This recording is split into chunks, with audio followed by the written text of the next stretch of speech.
nie ma, więc gram dużo, I w głowie mam czas, gdy DJ kładka na beat. I słucham tych nowych sław i myślę, że czas na beat. Bo grają rapek jak ja 10 lat temu i czuję się tak, jakby ktoś mi wysłał moje demo. I słucham takich gównowartych praw i wchodzę na ten beat, tak jak na boisko Wanderwart.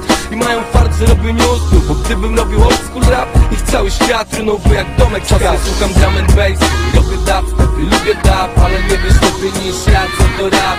W moim ręku majki jestem MC i zrobię tak, że każdy z was będzie przy mnie kiec. Czasem słucham drum and bass i robię dubstep i lubię dub, ale nie wiesz lepiej niż ja, co to rap. W moim ręku majki jestem MC i zrobię tak, że każdy z was będzie przy mnie kiec.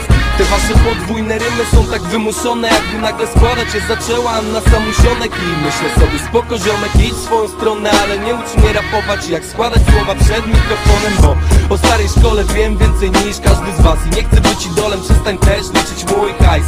Jestem ciekaw, co byś zrobił na bicie, który nie brzmi klasycznie i ma inną rytmikę, inny bas. Pewnie miałbyś flow, jakby gadał to Janusz Wajsa.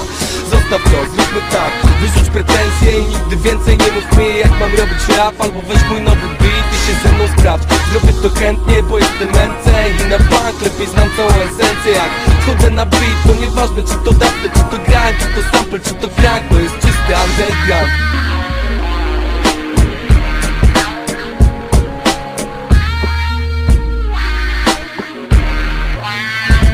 Czasem słucham drum and bass i robię dubstep i lubię dub, ale nie wiesz lepiej niż ja, co to rap.